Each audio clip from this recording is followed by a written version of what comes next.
Ladies and gentlemen, welcome to another edition of the Lasching Out Podcast on the Nittany Sports Now Network. My name is Jarrod Prugar, and I am joined by Kevin Quigley.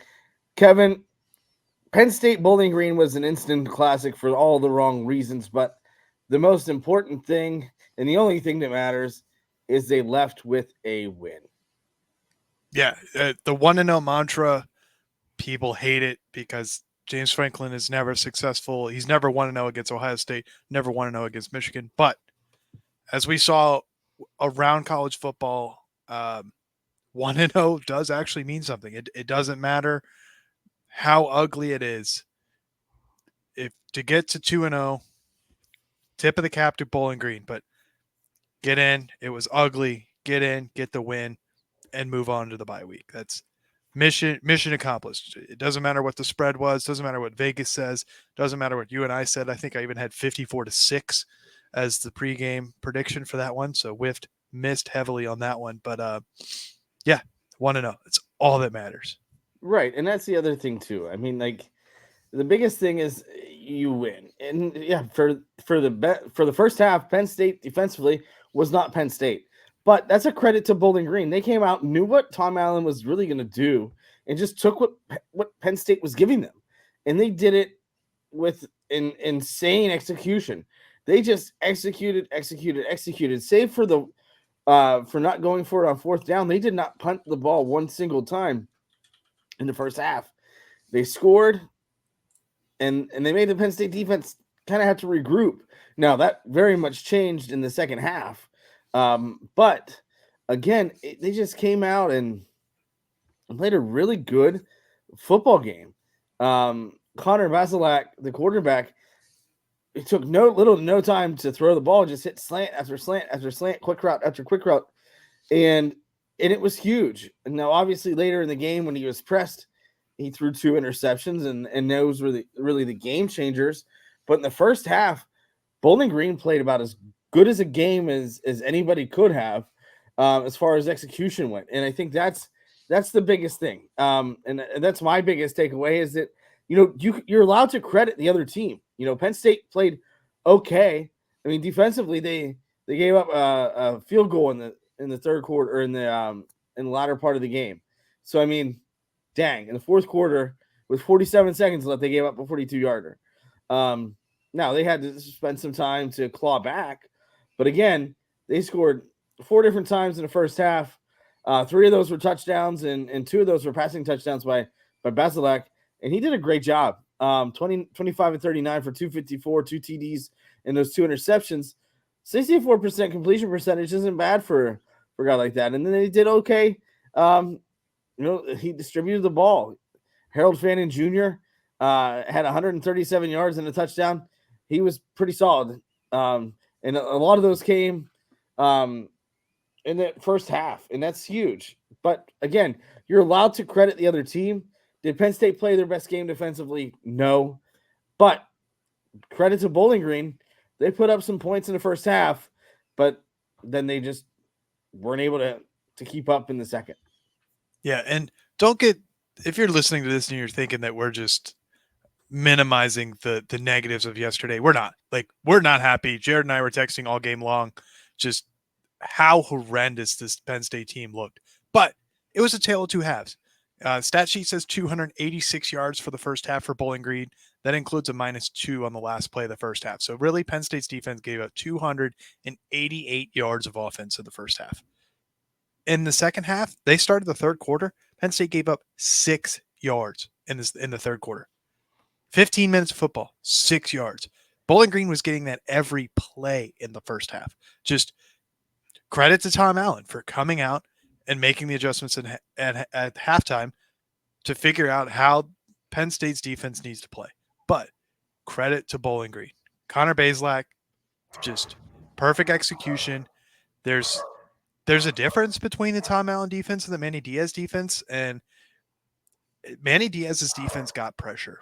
When you get pressure, you can afford to kind of play some soft coverage. Maybe not. You don't have to worry about the deep ball because there's no chance for the wide receivers to get open deep to hurt you. Tom Allen plays the same kind of defense. However, the defense is not getting home. The defense is not beating the offensive line. And when your defense isn't getting any pressure and you're playing 7, 8, 10-yard soft coverage, you are going to have 5 to 7 yard crossing routes, slant routes open all day long. And that was what was happening in the first half. What changed in the second half? Defensive backs started playing a little bit tighter. Defensive line started not necessarily getting home, but started to provide more pressure. So we'll see what happens in this bye week. We'll see how well Penn State can start to scheme up getting to the quarterback. Joe and I talked last week after the West Virginia game that, West Virginia has a good offensive line. And that's kind of what we chalked up, that Penn State wasn't getting home to Garrett Green.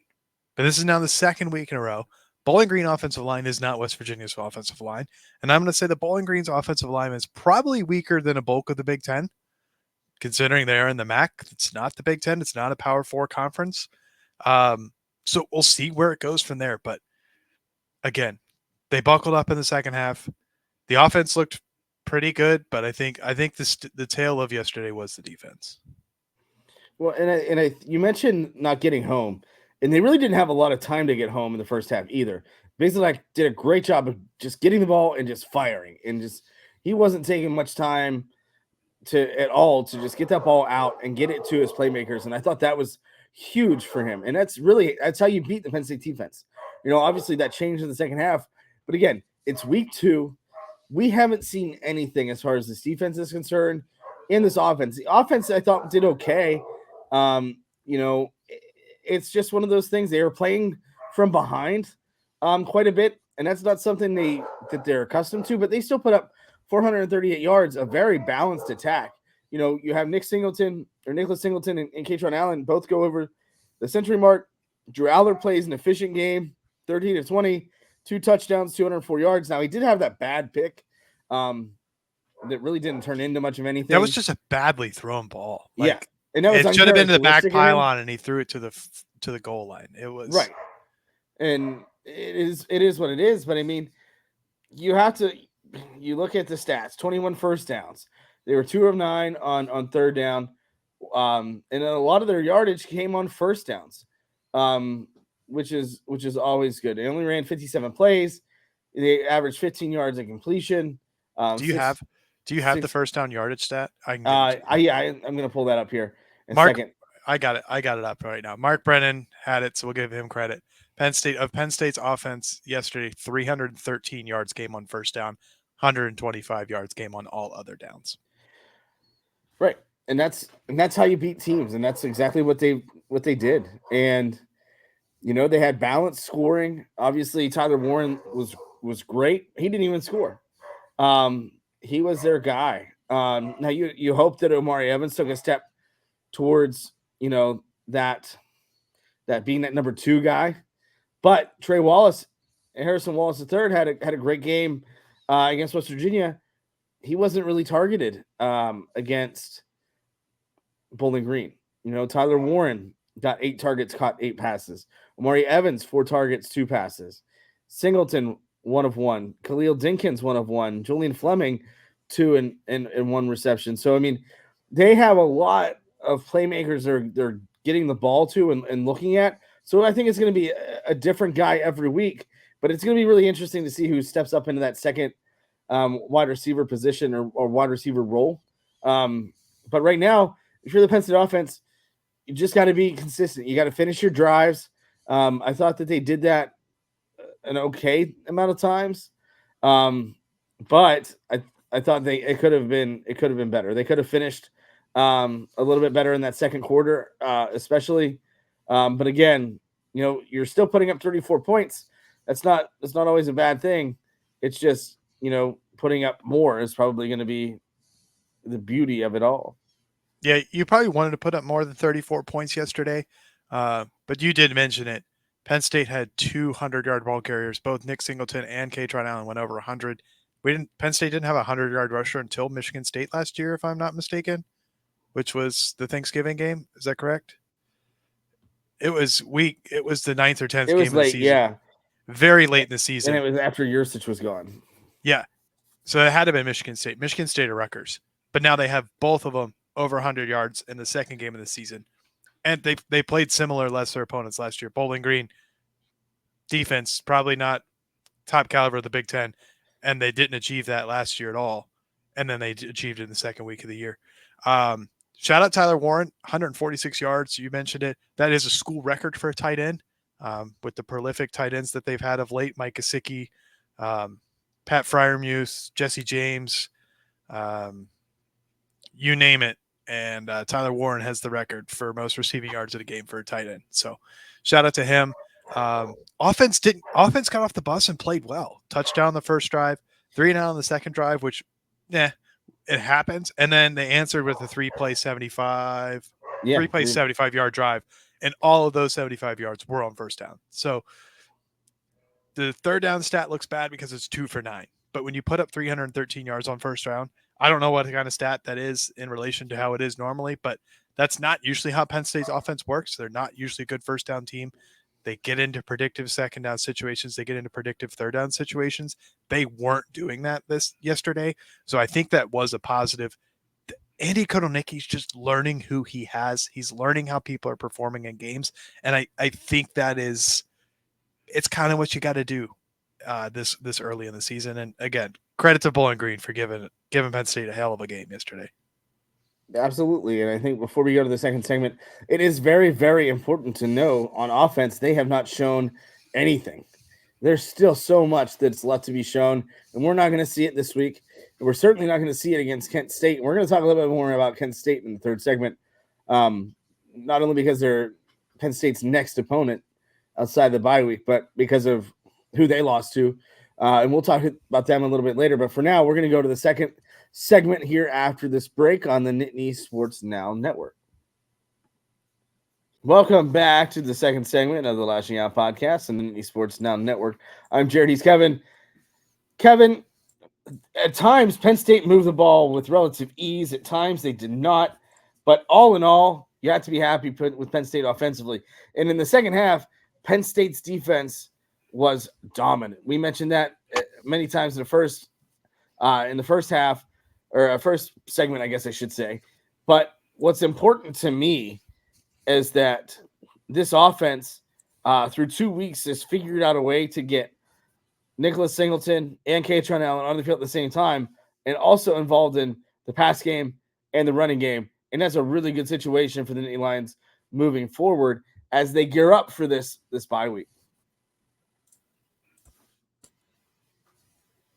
They have, and like I ended the first segment with, is they're still learning. You mentioned it.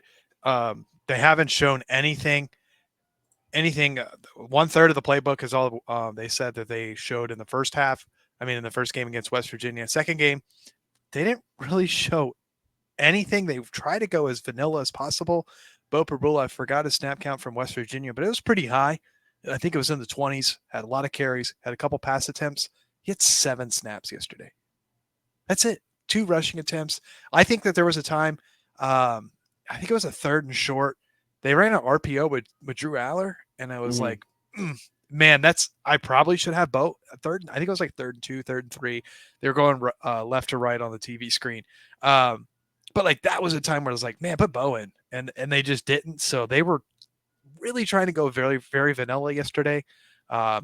Vanilla worked, put up 34 points. So can't be mad about it, but I don't think that's the best that the offense had to show. And I definitely don't think that's the best that the defense has to show. No. And I think offensively, they have shown that they can strike quick in a multitude of different ways. They can come at you on the ground game. They can come at you in the air, and they can come at you at any angle possible. And I think that's one of the things, I mentioned this in the press box. I forget the play, but they ran a motion that you saw the guy in motion, and then you saw how Bowling Green adjusted to it, and you just knew it was going to be a big play. It was Katron Allen's big run there early, and he just goes, man. And I think that's one of the things, the positives you can take away from these first 2 games. This is a very early bye week. This is only their first bye. They still have another one. But again, for Penn State, you're relatively healthy. KJ Winston is the only one that's really banged up, it seems, from the game on Saturday. But again, you're relatively healthy. You're going into week 3, the bye, at almost full strength, and you've got 2 wins under your belt, and that's more than some of the teams that have a lot of hype surrounding them. But they just got to clean things up, and that's exactly what you would expect through week 2.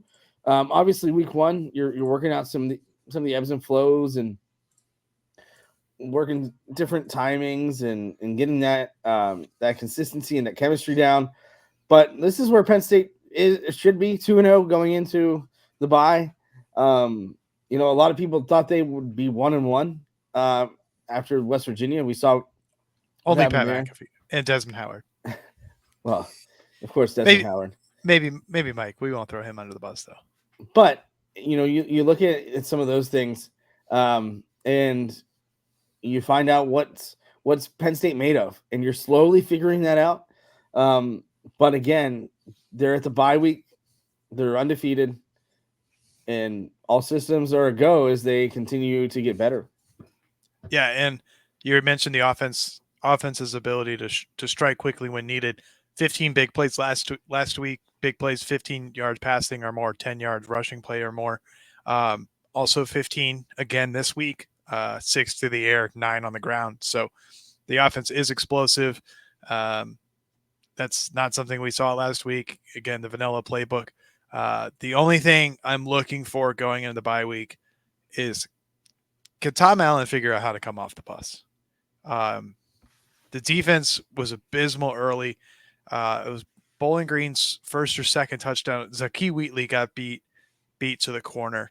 And this was just, I think it shows how lost the defense was and just how bad they were playing.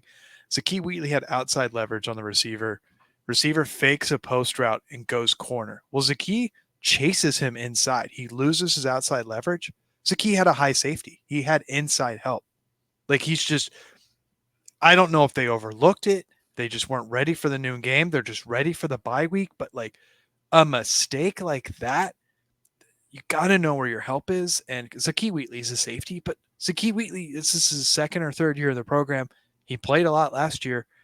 And that was just I don't know if they're just not experienced in Tom Allen's defense, if the terminology, did they miss a play? Now that they're not doing the signs on the sideline, is the communication effectively coming from Kobe King to the rest of the defense? Is that getting done correctly? You know what I mean? There's a lot of variables there with the new headsets. There's a lot of things going on, but part of me wonders is what went so wrong in the first half and what went so right in the second half. And that touchdown play really stood out to me because it's not even a blown assignment. It's just not knowing what defense you were in. So. Well, and I think I'm glad you brought that up because I think many times in the first half, like James Franklin mentioned after the game, Penn State was too busy on trying to make a play and do their own thing rather than play the defense.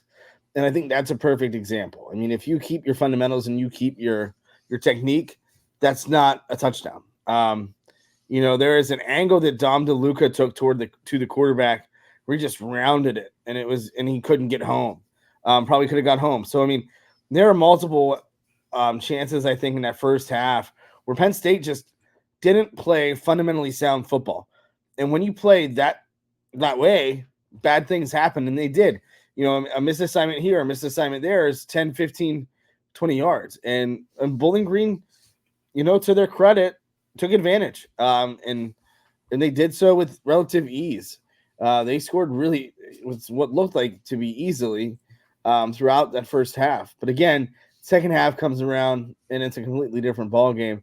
But for Penn State, again, as we wrap up the second segment, they're right where they need to be. They're 2-0. They're healthy. Their offense has got some confidence. And I think right now they're on the right track. There are lots of things they need to clean up. Execution-wise, getting different people, getting more people involved, I guess, is one offensively. But it'll be interesting to see how they treat this bye week going forward. I do want to give quick kudos. I know we're trying to wrap up the second segment. Zakee did bounce back, got that interception. Tony Rojas looks like an absolute menace in coverage as a linebacker. He's one of those guys that He's going to stay on the field. Looks like his game's going to transfer well to the NFL. I know he's only a true sophomore, but he's a guy that like can play nickelback if they need him to. Like he is that versatile, absolutely blanketing wide receivers all day. Ended up getting a pick. And if I'm Cam Miller or Jalen Kemper, I'm watching out for Elliott Washington the second. He's only been on the field for 25, 30 snaps this year, and he has a pick and a very key pass breakup. So a lot of bright sides for the Penn State defense in the second half as well. So just want to give a shout out to them. No, and that's very good. Zane Durant was the defensive player of the game. Tyler Warren, offensive player of the game. Sanders Sahaydak was the special teams player of the game. And Sahaydak did a great job too. He nailed those 2 field goals, which were huge there in the second quarter. So that's a good spot after missing last week. So that's really good. But for now, like we said, Penn State's on the right track. Again, they won. That's all that matters. And what matters for us, we're going to talk about why just winning matters when we come back for the third and final segment of the Lasching Out Podcast on the Nittany Sports Now Network. Welcome back to the third and final segment of the Lasching Out Podcast, Nittany Sports Now Network. He's Kevin. I'm Jarrod. Kevin, winning matters. Winning is very important. It doesn't matter how you win. It just matters that you win. Case in point, Notre Dame, number 5 ranked team in the country, lost to Northern Illinois University. My biggest, I was telling this to my wife. We were at an installation ceremony for my fraternity that I advised at Penn State last night after the game. And she said, why do you laugh every time the Northern Illinois comes up? And why I laugh at Northern Illinois is because every time we would go to Florida for baseball when I played in college, Northern Illinois would always be at the same beach, and we'd always see them and our paths would cross when we all had been drinking. And this one time, one guy from Northern Illinois, we're playing them the next day, no less, has a cup from one of the local establishments, and there's most certainly sand in his drink. So that's the type of day that he was having. So that always gives me a chuckle. But they went into South Bend and won. And it looked like they did it, pretty convincingly. And I think that's a testament to their coach. Their coach had some great words after the game about believing in their team and about showing them that, they deserved to be here. It wasn't luck. It was they could do it, and they were going to do it. But they held on. They were up 10-7 after the first, 13-7 at the half, and then gave up a touchdown in the third, and then came back and won it with a field goal. But they made Notre Dame's quarterback Riley Leonard look not great. There is one ball that keeps floating around the Twitter sphere that it was just a severely ugly ball. It was just underthrown. If he throws it 10 yards deeper, it's a touchdown. But instead, he underthrows it, and it's no bueno for Notre Dame. And you just hate to see it. Credit to the MAC. NIU's in the MAC. Bowling Green's in the MAC. Western Michigan gave Wisconsin all they could last week in the MAC. They're 2-0 against UMass. Not that that's saying a lot. No, you can't that's saying a lot. Can't give too much kudos to the MAC because Kent State lost to an FBS team. It's what I wanted to mention in the first segment. First win in program history against an FBS team, St. Francis, the Red Flash, NEC, baby, Northeast Conference representing. Also on the flip side, Robert Morris lost to Edinburgh, a PSAC school. So riding high from that, then Edinburgh beats Robert Morris, and it's like, shit. From the highest to highs to the lowest to lows. Right. I'm on the St. Francis payroll. It's great. They pay me money to be the replay guy on the field this year. So that'll be fun. I'll be up there. And then I also cover them for the Altoona Mirror. But it's great for that program, But that's why winning matters, right? Kent State's supposed to beat them. Now, teams like Northern Illinois, they get $1.4 million for a dub. St. Francis, 6 figures for a dub. Edinburgh, probably 5 or 6 figures for a dub. So, I mean, kudos to those schools. But for Penn State, it could be much worse. Now, I had also mentioned about my beloved Boise State Broncos. They were in a dogfight, lost on a last-second field goal to Oregon. I think Alshon Jeinty is a Heisman hopeful. Boise State has a defense, man. Yes. And Boise Oregon's State could be the group of 5 team in the playoff. And Oregon's offensive line is pretty suspect. I don't know if Boise State's defense is just that good or if Oregon's offensive line is just that bad. But there was a stat, I think they only gave up 7 sacks all last year, and they had given up 5 in the game to Boise State. Concerning to say the least for the Ducks out in Oregon in their first year of the Big Ten. Yeah. Another team from the highest to highs to the lowest to lows. The Michigan Wolverines. It was a bad day to be a Michigan Wolverine. Horns were all the way up. Oh, man, that was 31-12, trouncing. Michigan puts up 6 points in the fourth quarter. It was again, you just hate to see it. I don't hate it at all. No, same thing with Notre Dame. You don't. There are teams around the country that you like to watch lose, and that's it. How about another team that handled their business was Boston College. Boston College is now ranked. The Fighting Bill O'Briens, man. They beat Florida State week 1. They handled Duquesne, or Duquesne, as the locals call it here in Pennsylvania, with relative ease. Illinois took down Kansas. The Fighting Brett and Bielemas. And Penn State's got Illinois before the end of the month. Like that's a concerning win for Illinois. If I'm Penn State, it's a concerning win. Like Illinois has got some fight to them. Another ACC school, Miami, still looks like the truth, but we got to look at the other ACC school that had a rough day yesterday. NC State. Yeah. Tennessee is the real. Tennessee jumped 7 spots in the AP poll to number 7 this week. Goodness. And so that's the other thing too. You know, we talk about preseason rankings not mattering. That's why they jumped, because NC State was ranked probably too high. But also a lot of things happened in front of them, you know, and that's the other thing too. And that's kind of where everything is at. Finally, Clemson showed up. Oh, them boys down there. Tigers put on a show yesterday. And they had 66 on App State. Oklahoma struggled against Houston. Yes, 16-12. I mean, and so this is the thing. This is college football now, right? Like the transfer portal works both ways. The transfer portal can help teams like they have with guys like Kimber and Harris at Penn State, but also can help teams like Houston and Bowling Green help their programs right away. I think there's something else in play, and I want to get your thoughts on this. It was weighing on my minds. Weighing on my minds yesterday. The Connor Stallions mockumentary, whatever you want to call it. These big schools have much larger staffs. These small schools don't.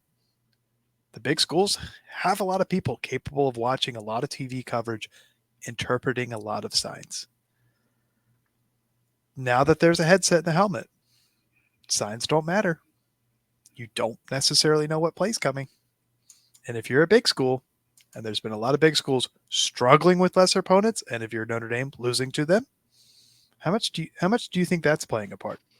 I think it's partially it. I think that's a very valid point, because I think, you know, the sign stealing aspect of the Connor Stallion stuff is frowned upon, but legal. I mean, everybody tries to read signs and see what they're going to do in this situation.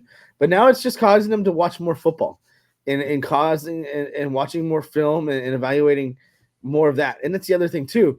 So with that said, not knowing signals and seeing things like that, that's why I think a lot of these bigger schools, I don't necessarily want to say they're struggling, because some of them aren't struggling. Like Penn State's offense didn't really struggle, but they're not showing too much on tape because now they don't have signals to disguise it. And I think that could be a factor. And I think there's just a lot more parity now as well. And I think that's very important to an extent. But again, you know, I think that's a very, very unique way to look at the way things are. But I do think it's definitely possible. And you're right. They do have boatloads more staffs. Like, obviously, the staff let's use Kent State and St. Francis, for example. Kent State is much larger than what it would be at FBS or FCS, I guess I should say, St. Francis. So, yeah, that's a factor. Resources matter. And But if you're now, did St. Francis put a headset in yesterday? I don't think they did. I Interesting. would bet my house that they probably did not buy the headsets for that. I think North Dakota State was the only FCS team that was And that's a going to team put a that headset. that's That was 100% the a only. team that would afford it. Now, That was the only speaking one who of could. North Dakota State, the Fighting Matt Rules, trounced Colorado. And that the score was not as lopsided as the game. I don't think Nebraska put up a point in the second half. It was 28 at the half, and Nebraska put up how many points yesterday? 28. So yeah, they did not score a single point in the second half. But man, if you're the Fighting Matt Rules, if you're a fan of the Cornhuskers, did you see the corn shucking competition they had outside of the Lincoln? That was that was the most Nebraska thing I saw yesterday. That was pretty interesting. But that Matt Rule defense is legit. I don't care how bad Colorado's offensive line is. That defense was getting home often and in a hurry. Dylan Raiola looks really good. I think they just kind of like turtled up a little bit, played conservative. We're up 28-0. And we I don't think really need to try. That's going to be a theme, I think, across a lot of these bigger schools when they get up big, because they don't want to put, again, too much on film, because now people are so reliant on film.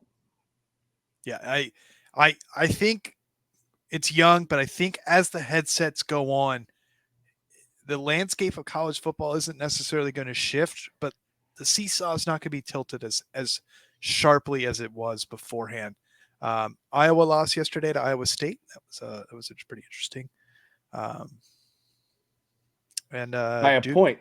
And the best part about that is when Kirk Ferentz took the field, they played Many Men by 50 Cent after his 1-game suspension, which is just such top notch. And that's why college football is wild. But again, the biggest thing is for Penn State, going back to them, is they won. It's something that Notre Dame can't say they did this week. Penn State handled their business. A win is a win. It's really that simple. And I think that's what matters the most moving forward. Just win. The style points will come. But again, just keep winning and the rest will take care of itself. And I think Penn State, if they're capable and able to do that, then it's going to go really well for them. But now they get to go to the bye week, and it's always good to be undefeated during the bye, and then they get to come back for Kent State after the bye. And Kent State's a team that's, the lose to St. Francis. That's right, man. And I love that for St. Francis. I love when smaller schools have those opportunities, but at the same time, Kent State's got Tennessee this week. So Kent State's gonna be a wounded puppy walking into Kent State. Oh, they're in Neyland Stadium at night. Oh God. Oh man, Kent State's gonna be woof. Is I am a llama? Is that the Tennessee quarterback's name? It's another Hawaiian guy. He looks like a stud. I think he's the September Heisman after NC State. Alshon Jeanty is 100% the Heisman front runner right now. My guy from Boise State's gone for 200 plus 2 weeks in a row. Yeah, but he didn't put a 50 burger up on a ranked ACC squad. Yeah, but they're not good. NC State's not good. They're not good. Yeah, but good to be ranked. I don't know what Tennessee's schedule looks like, but that's a team that looks like. But I mean, are they third in the SEC? Texas, Georgia, right? Alabama's struggling against USF. Yeah, and that game was close to being tied. We're going to see so many different things this early in the season as teams sort themselves up. The cream rises to the crop, to quote the Macho Man. But again, there's just so much that can happen as we look. We can look ahead a little bit because it doesn't really impact Penn State. But I mean, across the Big Ten, in week 3, you've got Alabama, Wisconsin. That's a big game. Michigan, Arkansas State, Central Michigan, Illinois, Oregon State will be a tough one. Rivalry Both teams are undefeated. And Oregon is sitting there at that 9 spot in the ranking as well. So Penn State's at 8. Oregon's at 9. You got Notre Dame, Purdue. You got Michigan State playing Prairie View. Nevada and Minnesota. Washington State, Washington. The Apple Cup. So you got a little bit of a rivalry weekend in the Pac-12, Big Ten, former Pac-12 teams. Troy versus Iowa. Nebraska, Northern Iowa. Indiana, UCLA. We got that's a Big Ten game. Eastern Illinois, Northwestern, Maryland, Virginia. So I mean, the Big Ten, there's some things that can happen there. Wisconsin's no slouch under Luke Fickell. That could be. Now the good news for Alabama is that's Camp Randall at noon. For them, Oregon State is going to be tough. And so is Washington State. That's going to be both games feature all 4 teams are undefeated. So 2 teams are going to come around with losses. Looking at the top 25 for this week coming up. Arizona K-State on Friday. That's going to be your squad. That's going to be a hell of a game. Friday night, 8 p.m. I can actually watch it because they're not kicking off after my bedtime. They kind of struggled with Arizona, with Northern Arizona last night. I believe that game was on ESPN Plus. I think I was on Peacock watching the Oregon game, so I couldn't flip back and forth. We need to figure that one out. But yeah, my squad, K-State struggled against Tulane. Their quarterback, what's his name? Avery Johnson, looks like a dude. Got some nice lettuce going on there too. I think the highest LSU South Carolina, I think, is going to be a big one. LSU South Carolina is the game day game. Yes. And then the other one I'm looking at is Boston College on the road in Missouri. Yes. That's 6th ranked Missouri to us. We should say we shall not forget them. That was a squad that had a good year last year. Looks like they're trying to keep the momentum up, but they're going to have a slugfest in the SEC. And man, could Boston College get their 2nd ranked win? Another top 10 win potentially for Boston College. This could be 2 top 10 wins in a single season would be incredible for any team, let alone Boston College and the Fighting Bill O'Briens. I agree. Now, let's go to the SEC. I want to look up the SEC because a lot of 6 of the top 7 teams are from the ACC. The other or SEC, I'm sorry.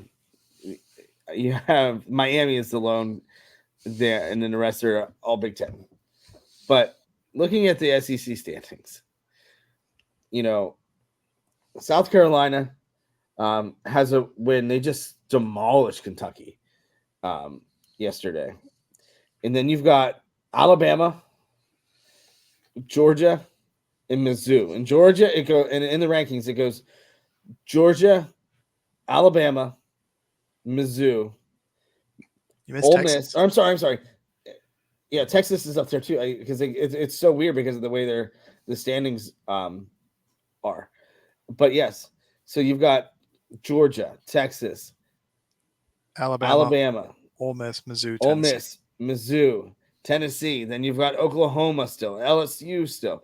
Like the SEC is insane, and they're all going to hurt themselves more often than not. But that Missouri game is one to watch for Penn State, especially because if Missouri loses to Boston College, that moves them up as well. But there's just so much that's going to happen here throughout this college football season. But for Penn State, the good news is this week they just get to sit back and watch the chaos ensue.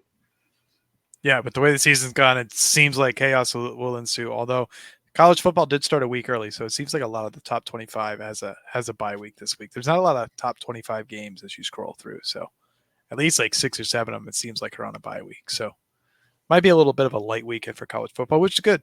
So that's right. Now that the NFL is back, the beloved Dallas Cowboys took down the dreaded Cleveland Browns in their weird elf logo at midfield. Life is good again, Kevin. Yeah, Steelers looked like shit today, but is what it again, is. They won. They won 1-0. Only team in the AFC North to win. That's right. Can't say the same about the NFC East, but such is life. Kevin, any parting shots before we get out of here for this week? No, I'm in a good mood. Big week for me coming up. I'm moving, closing a new house. I'm teaching a college course this semester. I got a really good project plan for that. So start my new position tomorrow at work. I'm on cloud nine. I'm going to be happy. Actually, no, sorry. Forget that. I was driving behind somebody yesterday. Oh man, nothing grinds my gears more. Driving down the road, throws a fast food lid and straw out the window. Oh, nothing grinds my gears more than that. Dude, people, don't litter. Just take the shit home. Throw it in your trash can when you get to your destination. I don't care. Respect your community. Don't litter on the streets. There you have it, Kevin. I'm in the same boat. This is a big week for me. Last week of the curve season, Andy Rodriguez is back. I'm going to be Al, the fish mascot, on Wednesday for a story. Tamar Johnson's up. Tamar Johnson is around. So all eyes are on Curve PA. We got high school football coming up too. So I got coach's show. I've got football game on Friday and St. Francis on Saturday. It's going to be one heck of a week. Oh, and the day job, teaching and doing that sort of thing. All right. But hey, welcome to education. I'm proud of you. Thank you. Perhaps you could teach me something, but I wouldn't know the first thing about engineering other than how to spell it. Fair enough. For Kevin Quigley, this has been Jarrod Prugar.